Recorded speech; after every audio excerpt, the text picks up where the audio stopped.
Hello everyone, welcome to my YouTube channel. Today we will start a new series of Indian polity. Let's start. Union and its territory. Part 1, Article 1 to 4. আমি প্ৰথমতে Article 1 টো discuss কৰোঁ। Article 1, India, that is Bharat, Union of States rather than Federation of States. ইয়াতে এইটো কোৱা হৈছে যে ভাৰতবৰ্ষ বা ইণ্ডিয়া এখন ইউনিয়ন অফ ষ্টেটছ বা ইয়াতে ৰাজ্যসমূহ লগ লাগি আছে। কিন্তু ৰাজ্যসমূহক সুকীয়াকৈ কোনো ধৰণৰ স্বাধীনতা প্ৰদান কৰা হোৱা নাই। আৰু ফেডাৰেশ্যন অফ ষ্টেটছ মানে আমেৰিকা যুক্তৰাষ্ট্ৰৰ নিচিনাকৈ গোটেইকেইখন ৰাজ্যক স্বাধীনতা প্ৰদান কৰা থাকে আৰু গোটেইসমূহ ৰাজ্যই স্বাধীন ৰাজ্যসমূহে একেলগ হৈ থাকে আৰু সেইটোক ফেডাৰেশ্যন বুলি কয়।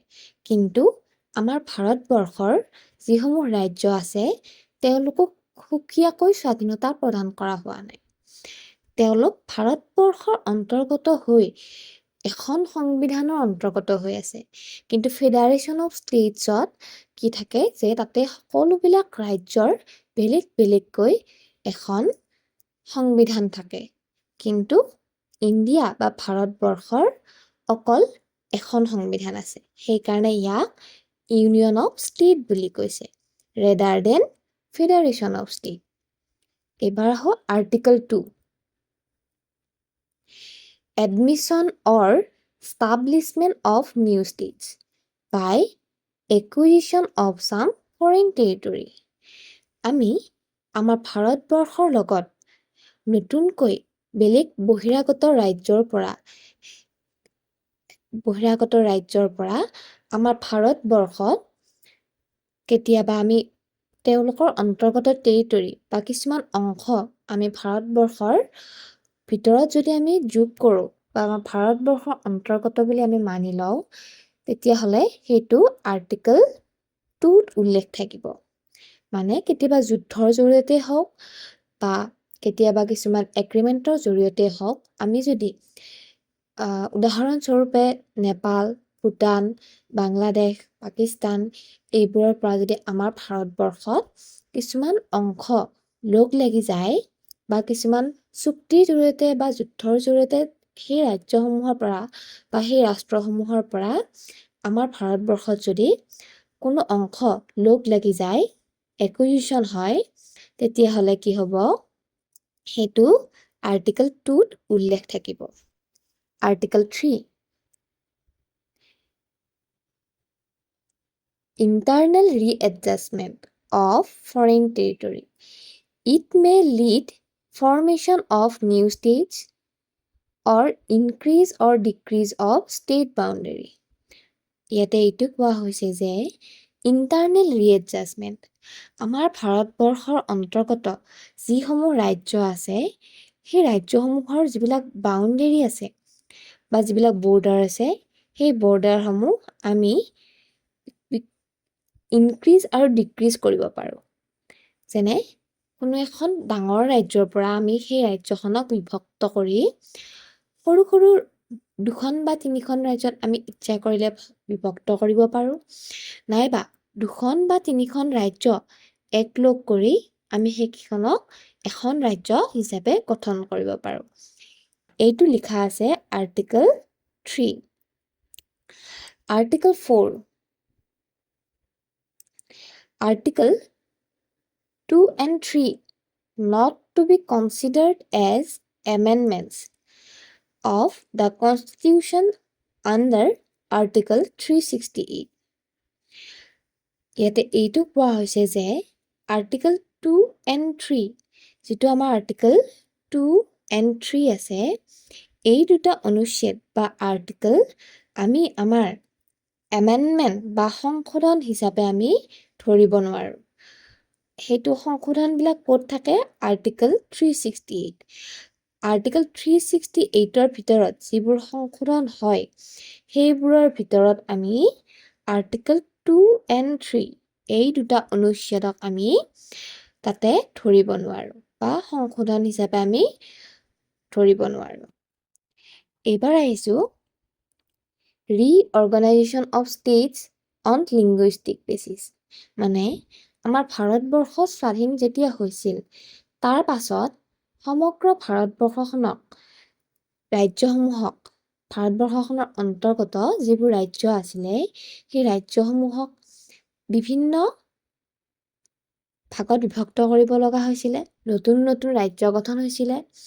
সেই ৰাজ্যসমূহক লিংগুইষ্টিক বা ভাষাৰ ভিত্তিত বিভিন্নজনে বিভক্ত কৰিব খুজিছিলে বা বিভিন্ন ভাষিক মানুহে কি কৰিছিলে যে এই ৰাজ্যসমূহ তেওঁলোকক এখন ভাষাৰ ভিত্তিত ৰাজ্য লাগে বুলি দাবী কৰিছিলে। বিভিন্ন ভাষাৰ মানুহে একগোট হৈ আমাক বেলেগ বেলেগকৈ আমাৰ ভাষাৰ ভিত্তিত ৰাজ্য লাগে বুলি দাবী কৰিছিলে। সেয়েহে চৰকাৰে কি কৰিলে, কেইবাখনো কমিটি গঠন কৰিলে আৰু সেই কমিটিসমূহক আলোচনা কৰিবলৈ ক'লে যে আমি ভাষাৰ ভিত্তিত ৰাজ্য গঠন কৰিলে ভাল হ'বনে বেয়া হ'ব। তাৰে প্ৰথমখন কমিটি হৈছে এছ.কে. ধৰ কমিটি 1948। এই কমিটিখনৰ যেতিয়া সিদ্ধান্ত গ্ৰহণ কৰা হ'ল বা এই কমিটিখনে যেতিয়া সিদ্ধান্ত গ্ৰহণ কৰিলে, তেওঁলোকে ভাষাৰ ভিত্তিত যে ৰাজ্য গঠন হ'ব লাগে সেই ধাৰণাটো ৰিজেক্ট কৰিলে। সেয়েহে যিহেতু তেওঁলোকে ৰিজেক্ট কৰিলে যে ভাষাৰ ভিত্তিত ৰাজ্যসমূহ গঠন হ'ব লাগে, কিন্তু আনফালে কি হৈছিলে যে কিছুমান ভাষিক মানুহে বা কিছুমান ভাষিক গোটসমূহে কি কৰিছিলে, দাবী কৰি আছিলে যে আমাক ভাষাৰ ভিত্তিত ৰাজ্য গঠন কৰি দিব লাগে। সেয়েহে এই কমিটিখনৰ যিটো সিদ্ধান্ত আছিলে ৰিজেক্ট কৰিছিলে, সেই সিদ্ধান্তটো আমি বা সেই লোকসকলে ভাষিক লোকসকলে মানি ল'ব খোজা নাছিলে আৰু তেওঁলোকে আন্দোলন বৰ্তাই ৰাখিছিলে। সেয়েহে চৰকাৰে পুনৰ JVP কমিশ্যন বা কমিটি নামৰ এখন নতুন কমিটি গঠন কৰিলে 1948 চনত। এই কমিটিখনেও ভাষাৰ ভিত্তিত ৰাজ্য গঠন হ'ব লগা ধাৰণাটো ৰিজেক্ট কৰিলে। কি কৰিলে? ৰিজেক্ট কৰিলে। সেয়েহে পুনৰ দেশত আকৌ নতুনকৈ আন্দোলন আৰম্ভ হ'ল। এইবাৰ 1953 চনত অন্ধ্ৰপ্ৰদেশখন 1953 চনত লিংগুইষ্টিক বেচিছত বা ভাষাৰ ভিত্তিত আন্দোলন কৰি তেওঁলোকে প্ৰথমখন ৰাজ্য গঠন কৰিলে ভাষাৰ ভিত্তিত। এই কমিটিসমূহ যে গঠন হৈ আহিছে তেওঁলোকলৈ ভ্ৰূক্ষেপ নকৰি চৰকাৰক চেলেঞ্জ কৰি অন্ধ্ৰপ্ৰদেশখন প্ৰথমবাৰৰ বাবে এখন ভাষাৰ ভিত্তিত গঠিত প্ৰদেশ হিচাপে গঠিত হয় 1953 চনত।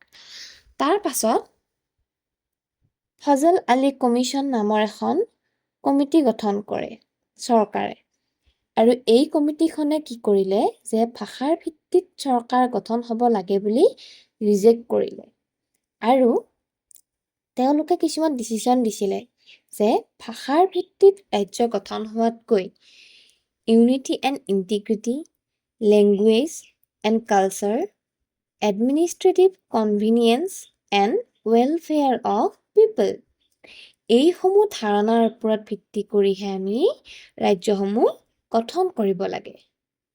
এইখিনিয়ে হৈছে আমাৰ ইউনিয়ন এণ্ড ইটছ টেৰিটৰী বা আমাৰ সংবিধানৰ প্ৰথম অধ্যায়টোৰ পাৰ্ট 1ৰ বিৱৰণ।